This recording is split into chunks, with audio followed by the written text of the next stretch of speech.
And he came forward one night, and the counselor was talking to him and said, "I suppose you've come to rededicate your life." He said, "No, I've come to accept Christ. I've been to school, I've been to seminary, I've been to all of that, but I don't really know Christ as my Savior." And there are many of you like that. You may be an elder in the church or a deacon or a Sunday school teacher, and we've had many of them this past week that have come and said, "I need to recommit my life to Christ." And you're one of those. And then there's some people that say, "Well, I'm self-sufficient. I don't really need Christ." There are people right here in Tallahassee. I took a tour out here of these beautiful homes that are being built. And I looked at those homes and beautiful golf courses and all of that.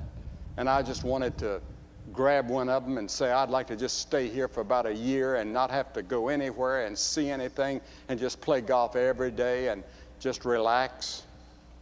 But I thought to myself, I imagine there are a lot of people like there are in my hometown. Self-sufficient. We don't really need anything.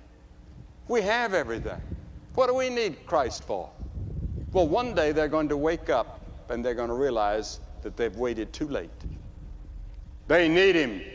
They need Him now to prepare for the future, because whether they like it or not, they're going to die and they're going to face the judgment. It's appointed unto man once to die, and after that the judgment.